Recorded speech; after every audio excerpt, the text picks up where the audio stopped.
जय हिंद साथियों, नमस्कार, सत श्री अकाल, आदाब। मैं पंकज शर्मा आप सभी का इस YouTube प्लेटफॉर्म क्लासरूम पर हार्दिक स्वागत करता हूं। फिर से आप सभी का स्वागत है वोकैबुलरी क्लास में। आज फिर से कुछ नए वर्ड्स लेके आए हैं और कुछ नए वर्ड्स को हम डिस्कस करेंगे। और वोकैबुलरी क्लास ये रेगुलर अब चलेगी, ठीक है। और अपने नोट्स बहुत अच्छे से बनाते जाओ। और अब शुरू करते हैं। देखिए, आज मैं आपको वही हमारा रूटीन रहेगा। मैं आपको वर्ड्स पढ़ाऊंगा, उनके सिनोनिम्स, उनके एंटोनिम्स और सेंटेंस बताऊंगा, और फिर बाद में हम पढ़ेंगे 5 इडियम्स, ठीक है। तो इस तरह से हमारा रोज का एक कंप्लीट पैकेज, ये कंप्लीट पैकेज है जिसमें एंटोनिम, सिनोनिम, इडियम, फ्रेजेस आप सब कुछ पढ़ रहे हो, ठीक है। चलिए, पहला वर्ड देखिए क्या है आज का। आज का हमारा सबसे पहला वर्ड है बच्चों अबेंडन, ABANDON, अबेंडन। अबेंडन का मीनिंग क्या होता है? इसका मतलब होता है किसी चीज को छोड़ देना, उसको त्याग देना। जैसे सपोज कीजिए आप अपने किसी घर में रहते हैं, काफी सालों से उसमें रह रहे हैं और उस घर को छोड़कर आपने एक नया घर और बना लिया। अब आप क्या करेंगे? आप सारा सामान लेके आप उस नए घर में शिफ्ट हो जाएंगे। तो जो पुराना घर है उसको क्या कर दिया आपने? छोड़ दिया, उसको आपने त्याग दिया। तो छोड़ना और त्यागना क्या कहलाता है? अबेंडन कहलाता है, छोड़ना और त्यागना। जैसे इसके ऊपर मैं आपको एक सेंटेंस करवाता हूं। मैंने लिखा कि भाई we have abandoned the house. हमने घर को क्या कर दिया? अबेंडन कर दिया। ये जो अबेंडन शब्द है ना बच्चों, ये एक्चुअली में किसी घर को या किसी स्थान को या किसी गाड़ी को, जैसे आपकी गाड़ी खराब हो गई है रास्ते में, तो अगर आप उसको वहीं पे छोड़ के चले जाते हैं, उसको आप अबेंडन करके चले गए। क्या करके चले गए? अबेंडन। या किसी जगह पर आप रहते हो, उस जगह को छोड़कर आप कहीं और चले गए, तो उस जगह को आपने क्या कर दिया? You have abandon that place. तो ये इसका हो गया सेंटेंस। इसका सिनोनिम क्या होगा? इसका पर्यायवाची भी मैं आपको लिखवा देता हूं। देखो, डेजर्ट होता है, DESERT, डेजर्ट। डेजर्ट का मतलब भी यही होता है बच्चों, रेगिस्तान नहीं। डेजर्ट का मतलब रेगिस्तान भी होता है, लेकिन यहां इसका मतलब क्या है? ये एक वर्ब है और उसका मतलब है किसी चीज को छोड़ना और त्यागना। दूसरा इसका वर्ड है हमारे पास forsake, FORSAKE। बहुत अच्छे वर्ड पढ़ा रहा हूं आज मैं आपको, बहुत शानदार वाले। डेजर्ट और forsake, और एक और लिख लेते हैं इसके लिए हम, लीव। लीव का मतलब छोड़ना। आप कह सकते हैं कि क्विट भी इसका सिनोनिम हो सकता है। क्या हो सकता है? क्विट इसका सिनोनिम हो सकता है।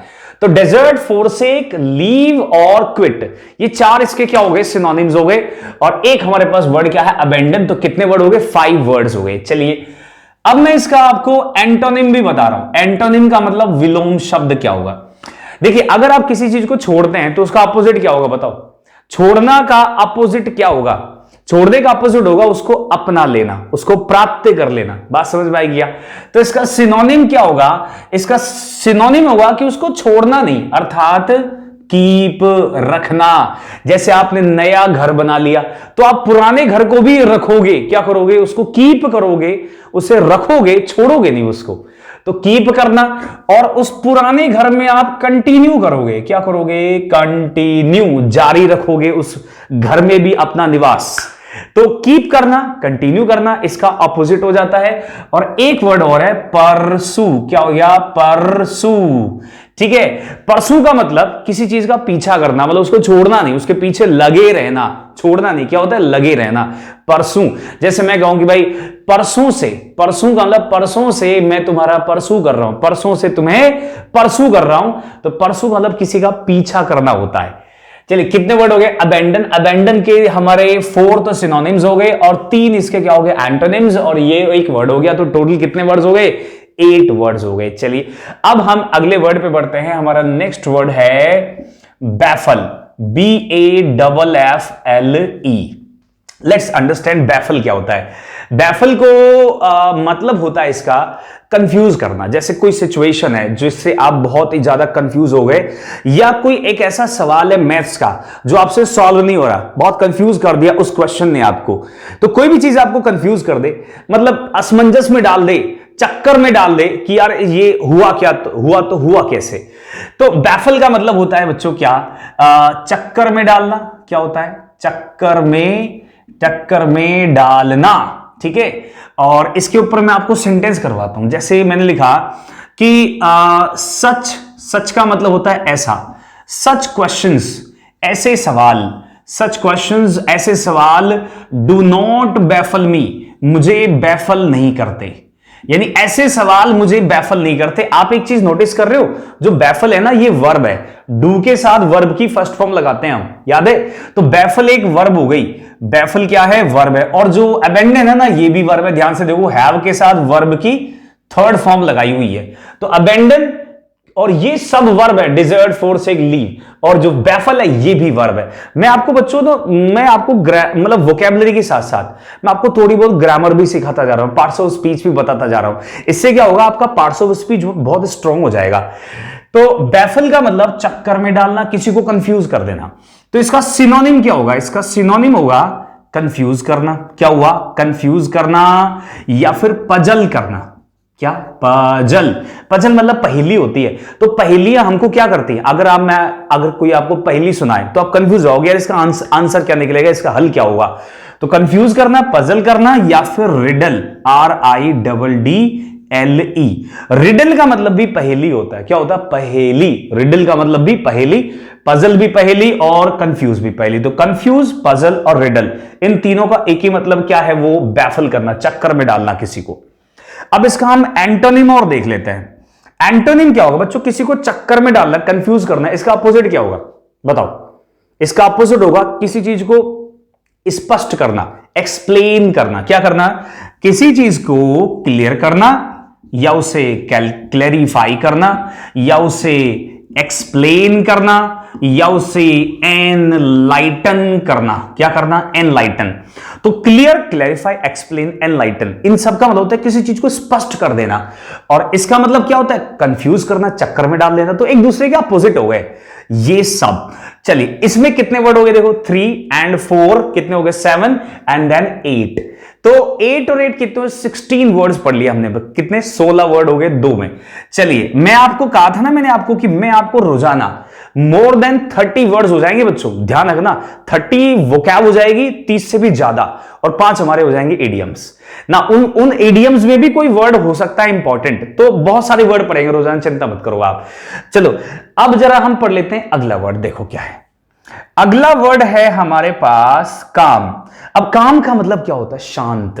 क्या होता है, शांत होता है। जैसे हम कहें भाई आज माहौल बड़ा शांत है, बहुत ही कामली पढ़ा रहे हैं सर, ज्यादा एक्साइटेड नहीं हो रहे, कामली पढ़ा रहे हैं। काम का मतलब होता है शांत, बहुत ज्यादा।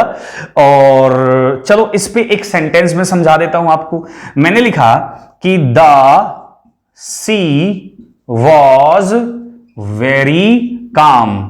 The sea was very calm. Sea का मतलब समुद्र, वाज बनी था, बहुत शांत, समुद्र बहुत शांत था, उसमें लहरें नहीं उठ रही थी, शांत समुद्र था।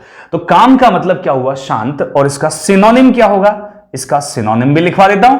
इसका सिनोनिम होगा क्वाइट। क्या होगा बच्चों, क्वाइट, QUIET। क्लियर सबको, क्वाइट होगा। एक आपके दिमाग में ये तो नहीं आ रहा क्वाइट का स्पेलिंग QUITE, क्वाइट। बच्चों ये क्वाइट अलग है, इसको बोलते हैं क्वाइट। क्या बोलते हैं इसको, इसको कहते हैं क्वाइट। और ये क्या है, क्वाइट। क्या है, क्वाइट, और ये क्वाइट। तो ध्यान रखो, ये क्वाइट, ये क्वाइट, इसका मतलब क्या है, इसका मतलब होता है बिल्कुल। क्या होता है इसका अर्थ, इसका अर्थ बिल्कुल, और ये होता है शांत। इसका एक और सिनोनिम लिखवा देता हूं, सीरीन। सीरीन का मतलब भी बच्चों शांत होता है। और एक और वर्ड लिख लेते हैं, सिडेट। और सिडेट का मतलब भी शांत होता है। तो सिडेट, सीरीन और क्वाइट, कितने वर्ड हो गए, 3, और ये क्या था, 4 वर्ड्स हो गए। अब इसका एंटोनिम भी लिख लेते हैं, एंटोनिम यानी अपोजिट क्या होगा बताओ। कोई चीज शांत है तो उसका अपोजिट क्या होगा, शोर शराबे वाली, ठीक है। तो इसका अपोजिट होगा टर्ब्यूलेंट। क्या होगा, टर्ब्यूलेंट। टर्ब्यूलेंट का मतलब होता है जो बहुत ज्यादा उथल पुथल मची हुई है। जैसे मैं कहूं the she was very turbulent, समुद्र बहुत ही टर्बुलेंट था, मतलब लहरें उठ रही थी उसमें ऊंची ऊंची, बहुत ज्यादा। और सी वाज वेरी काम, शांत। तो काम का अपोजिट क्या हुआ, टर्बुलेंट हुआ, या फिर वॉयलेंट हुआ। क्या हुआ, वॉयलेंट। जैसे किसी व्यक्ति की नेचर होती है, कि वो काम, कुछ नेचर काम नेचर के होते हैं, शांत नेचर के, और कुछ लोग होते हैं वायलेंट नेचर के, हिंसक नेचर, हिंसक प्रकृति के। तो वायलेंट इसका अपोजिट होगा काम का, और टर्बुलेंट, वायलेंट, और एक और लिखवा देता हूं वाइल्ड। वाइल्ड का मतलब क्या होता है? जंगली। मुझे बताओ, जंगली लोग शांत होते हैं क्या? नहीं ना, जंगली लोग तो बहुत ज्यादा शोर मचाते हैं। तो वाइल्ड का मतलब होता है जंगली। क्या होता है? जंगली। तो वाइल्ड, वायलेंट, टर्बुलेंट, ये इसके क्या है? सिनोनिम है। किसके? काम के। बैफल के सिनोनिम क्या हो गए? कंफ्यूज, पजल और रिडल। और ऐसे ही अबेंडन का सिनोनिम क्या हुआ? डेजर्ट, फोरसेक, लीव और क्विट। जल्दी से आप इनको लिख डालें और फिर हम आगे बढ़ेंगे। क्लियरली मैं इनको एक लाइन खींच देता हूं ताकि आपको क्लियरली दिख जाए। अब आप इसका स्क्रीनशॉट ले सकते हैं, बिल्कुल रेडी है स्क्रीनशॉट के लिए। और फिर हम बढ़ेंगे आगे वर्ड्स पर। चलिए नेक्स्ट वर्ड देखते हैं हमारा क्या है। अब पढ़ते हैं हम नेक्स्ट वर्ड को। ठीक है, अगला वर्ड है हमारे पास नंबर 3 हो गया, नंबर 4। चलिए नंबर 4 में हमारे पास वर्ड है बच्चों डिक्लाइन। क्या है? DECLINE। अब डिक्लाइन का मीनिंग क्या हुआ? डिक्लाइन का मतलब हुआ मना करना, किसी चीज को मना करना। भाई मुझे नहीं चाहिए। मैंने आपको बोला कि भाई चाय चाहिए आपको, तो आपको चाय लेने से आपने मना कर दिया। मैंने आपको कोई ऑफर की, कुछ भी, किसी भी व्यक्ति को कुछ ऑफर करते हो ना कि भाई खा लो, पी लो, कुछ भी, और आप उसको मना कर दो, तो उसको कहते हैं डिक्लाइन। तो डिक्लाइन का मतलब क्या हुआ? मना करना। ठीक है, और जैसे मैंने एक सेंटेंस लिखता हूं मैं इस पर, और फिर मैं आपको समझाता हूं। मैंने लिखा कि ही डिक्लाइंड माई ऑफर। उसने मेरा जो ऑफर था उसको क्या कर दिया था? उसको डिक्लाइन कर दिया था। इसका सिनोनिम क्या होगा? भाई डिक्लाइन का सिनोनिम क्या होगा? मना करने का सिनोनिम क्या होगा? और भी तो हो सकते हैं कुछ ऐसे वर्ड, बिल्कुल हो सकते हैं। तो इसका सिनोनिम होगा रिफ्यूज करना, किसी को मना करना, या फिर रिजेक्ट कर देना। क्या करना? रिजेक्ट। भाई साफ साफ रिजेक्ट कर दे, मुझे नहीं चाहिए आपकी चाय, मुझे नहीं चाहिए आपका सैंडविच। तो रिफ्यूज, रिजेक्ट और डिसमिस करना। क्या हो जाएगा? डिसमिस करना, किसी चीज को डिसमिस कर देना। अच्छा, इसका अब आप इसका अपोजिट बताओ, मतलब इसका अपोजिट क्या होगा? मतलब इसका एंटोनिम क्या होगा? विलोम क्या होगा? भाई मना कर दिया तो अपोजिट, मैंने बोला चाय पी लो, नहीं चाहिए, ये तो हो गया मना। और फिर मैं कहूं भाई चाय पी लो, आप बोला हाँ हाँ दे दो, तो आप चाय को क्या कर रहे हो? स्वीकार कर, मेरे ऑफर को स्वीकार कर रहे हो। तो इसका ऑपोजिट क्या होगा? एक्सेप्ट और एडमिट। ठीक है, किसी चीज को स्वीकार करना क्या कहलाता है? ये कहलाता एक्सेप्ट, या फिर इसको अपन एडॉप्ट भी बोल सकते हैं कि एडॉप्ट करना। एडॉप्ट का मतलब क्या होता है? किसी चीज को अपना लेना, मना नहीं करना कि हाँ भाई तू मेरा है या ये चीज मेरी है, तो उसको अडॉप्ट करना बोलते हैं। एक्सेप्ट करना, एडमिट करना और अडॉप्ट करना। तो डिक्लाइन के ये कुछ क्या हो गए? अपोजिट, ये हो गए सिनोनिम। अब आते हैं नेक्स्ट वर्ड पर। हमारा नेक्स्ट वर्ड क्या है? इस बात को हम समझेंगे अब। ठीक है, देखो नेक्स्ट वर्ड है मेरे पास EEB। अब EEB देखो बहुत छोटा सा वर्ड है ना, बहुत छोटा सा वर्ड है, 3 लेटर है इसके अंदर, लेकिन ये 3 लेटर्स नहीं है, ये हमारी क्या है? ये 2 नंबर है हमारे। क्या है? 2 मार्क्स जो एग्जाम में आने वाले हैं। तो एब का मतलब क्या होता है बच्चों? एब का मतलब होता है कम होना, किसी चीज का घट जाना। ठीक है, घटना या कम होने को क्या बोलते हैं? एब बोलते हैं। अब इसको हम, ये भी वर्ब है। क्या है बच्चों? ये जो है ना, ये भी वर्ब है और ये भी वर्ब है। और जो काम था ना, काम, वो काम बच्चों क्या था? एडजेक्टिव था। लिख लेना इस बात को, ये भी वर्ब और ये भी वर्ब, इसका कम होना और घटना। अब इसके ऊपर सेंटेंस बनाते हैं। ठीक है, सेंटेंस बनाते हैं। देखो क्या है, मैंने कहा कि the storm does not seem to ebb. अब एब का, स्टॉर्म का मतलब हो गया तूफान, और सीम टू एब का मतलब कि ऐसा लग नहीं रहा कि जो तूफान है वो कम हो जाएगा या घट जाएगा। तो एब का मतलब होता है घटना और स्टॉर्म का मतलब तूफान। इसका सिनोनिम क्या होगा? बताओ बच्चों, किसी को मालूम है क्या? कोई इसका सिनोनिम बता सकता है मेरे को? क्या आप मुझे बता सकते हो इसका सिनोनिम क्या हो सकता है? सोचो क्या हो सकता है इसका सिनोनिम एब का? भाई घटना, कम होना, अर्थात क्या हुआ? रिड्यूस। क्या हुआ? रिड्यूस, या फिर लेसन, लेस का मतलब कम और लेसन का मतलब कम होना, और इसका मतलब रिड्यूस, लेसन या डिक्रीज भी हो सकता है। क्या हो सकता है? डिक्रीज हो सकता है, या हो सकता है इसका अबेट, ABATE। तो अबेट, डिक्रीज, लेसन, रिड्यूस क्या है? इस सब के सिनोनिम है। अपोजिट क्या हो सकता है इसका? What could be the opposite word? इसका अपोजिट क्या होगा? सोचो, किसी चीज का घटना, तो अपोजिट मतलब बढ़ना। जैसे डिक्रीज का अपोजिट क्या होगा? इंक्रीज होना। क्या होना? इंक्रीज होना। यानी किसी भी चीज का बढ़ जाना क्या कहलाएगा? इंक्रीज, यानी बढ़ना। और क्या कहेंगे बढ़ने को? और क्या बोलेंगे हम? राइज बोलेंगे। क्या बोलेंगे? राइज। और एक और बोलेंगे इनक्लाइन। बच्चों, इनक्लाइन का मतलब क्या होता है? बढ़ना। ऐसे ही इनक्लाइन का भी अपोजिट मतलब घटना भी होता है। क्या होता है? रिक्लाइन। क्या होता है? रिक्लाइन। रिक्लाइन का मतलब होता है नीचे की ओर जाना, और इनक्लाइन का मतलब होता है ऊपर की ओर आना। ठीक है, तो कितने वर्ड्स हो गए हमारे? 5। लेकिन आपने नोटिस किया, मैं आपको उन 5 शब्दों में सिनोनिम और एंटोनिम इतने पढ़ा देता हूं कि वो 30 से भी ज्यादा हो जाते हैं। आप चाहे आज की क्लास में गिन के देखना, आपको मोर देन 30 वर्ड्स मिलेंगे। कितने? More than 30। तो जल्दी से इसका स्क्रीनशॉट लो, फिर हम आगे बढ़ेंगे और इडियम्स को पढ़ेंगे। मैं प्रत्येक वर्ड के लिए आपको एक सेंटेंस भी देता जा रहा हूं, ताकि आपको ये पता रहे कि उस वर्ड को सेंटेंस में यूज कैसे करते हैं। ओके, चलिए अब शुरू करते हैं हम अगला। देखो क्या है, अब मैं आपको पढ़ाने वाला हूं क्या? इडियम्स। अब पढ़ेंगे हम इडियम्स। ठीक है, इडियम्स, इडियम्स पढ़ेंगे अब। चलो, पहला इडियम हमारे पास क्या है? पहला इडियम है burn. Burn the candle. Candle का मतलब होता है मोमबत्ती। At both ends. एंड्स का मतलब होता है छोर। क्या होते हैं? छोर होते हैं। अब इसका मीनिंग क्या हुआ भाई? भाई burn the candle at both hands मतलब एक मोमबत्ती है, उसके दोनों साइड से जलाना। वैसे मोमबत्ती को एक ही साइड से जलाते हैं, ऊपर ऐसे खड़ा कर दिया और उसको यहां से जला दिया, जलती रहेगी। लेकिन दोनों साइड से मोमबत्ती को जलाना, बोथ एंड्स। एंड का मतलब छोर, इस छोर से भी और इस छोर से मोमबत्ती को जलाना। ऐसा कभी करते हैं क्या?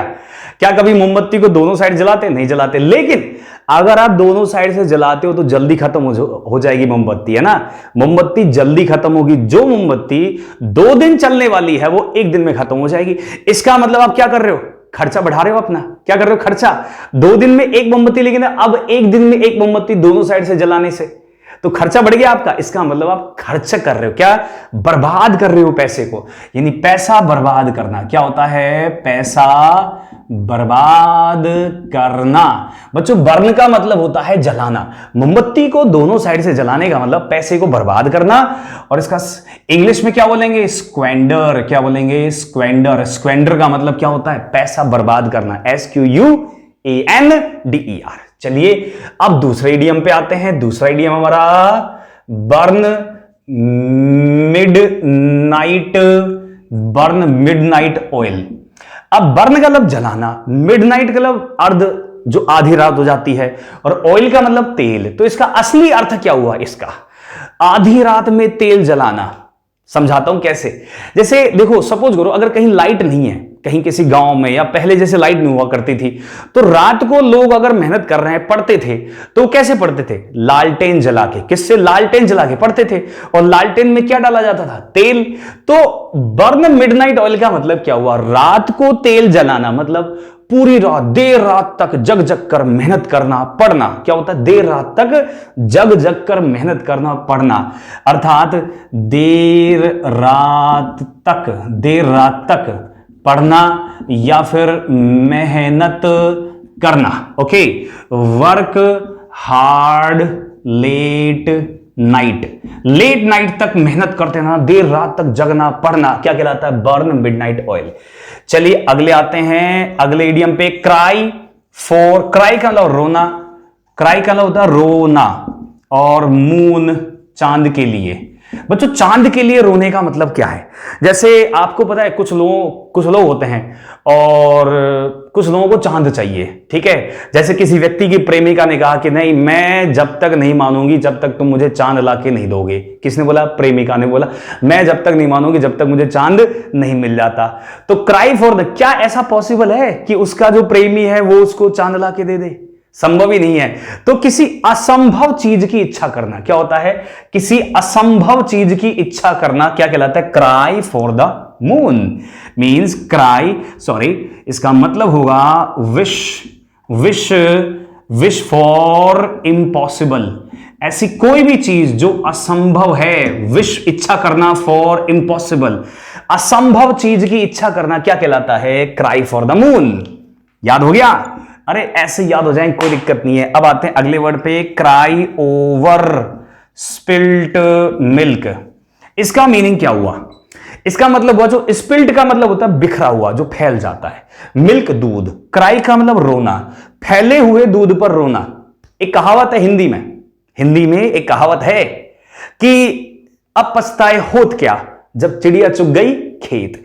अब पछताए होत क्या जब चिड़िया चुग गई खेत, अर्थात जब चिड़िया खेत चुग गई है तो अब पछताने से क्या मतलब? अर्थात कि पछताने से अब कोई मतलब नहीं है, जो हो चुका वो हो चुका। तो जो अब पछताए होत क्या जब चिड़िया चुग गई खेत, उसको इंग्लिश में बोलते हैं क्राई ओवर स्पिल्ट मिल्क। अर्थात इसका मतलब होता है पछताना। क्या होता है? पछताना, अर्थात रिपेंट। क्या होता है? रिपेंट। लिख लो, क्राई ओवर स्पिल्ट मिल्क का मतलब पछताना और रिपेंट। चलिए अब अगले इडियम पे आते हैं। अगला इडियम है हमारे पास डाई इन हार्नेस। चलिए ये मैं समझाता हूं। डाई का मतलब मर जाना, और हार्नेस क्या होता है? अब मैं हार्नेस बता दूंगा, आपको पूरा इडियम याद हो जाएगा। बच्चों ऐसे ही ना, ये सारे इडियम में कहानियों से आपको सारी कहानियां सुना सुना के सारे इडियम ऐसे याद करवा दूंगा। तो डाई मतलब मरना, और हार्नेस क्या होती है बताता हूं। आपने कभी घुड़सवारी करी है घोड़े पर? ठीक है, हॉर्स राइडिंग की आप कभी नहीं? आपने कभी हॉर्स राइडिंग अगर की हो तो हॉर्स के ऊपर ना एक सीट रखी जाती है। जब बैठते हैं तो उससे पहले एक गद्दी रख दी, एक सीट रख दी जाती है। उस सीट को जो घोड़े पे रखी जाती है उसको कहते हैं हार्नेस। क्या बोलते हैं? हार्नेस। तो डाई इन हार्नेस का मतलब क्या हुआ? सीट में मरना, अर्थात डाई मर जाना वाइल वर्किंग, काम करते हुए। अगर किसी व्यक्ति की मौत काम करते हुए हो जाती है, जैसे वो काम कर रहा है, कोई कुछ भी काम करे और उस वक्त उसकी मौत हो जाए, तो वो क्या कहलाता है? डाई इन हार्नेस। कि भाई जो राम है, जो मोहन है, सोहन है, ही डाइड इन हार्नेस, मतलब काम करते हुए उसकी क्या हो गई? मौत हो गई। तो पहला इडियम क्या आज हमारे पास? Burn candle at both hands. दोनों साइड से मोमबत्ती जलाएंगे तो जल्दी खत्म होगी, पैसा बर्बाद करना। बर्न मिडनाइट ऑयल, रात को देर रात तक जागकर क्या करना? पढ़ाई करना, मेहनत करना, जैसे आप सब करते हो अभी। क्राई फॉर द मून, चांद के लिए रोना, चांद चाहिए। विश फॉर इम्पॉसिबल, इम्पॉसिबल चीज, असंभव है चांद मिल जाए उसको।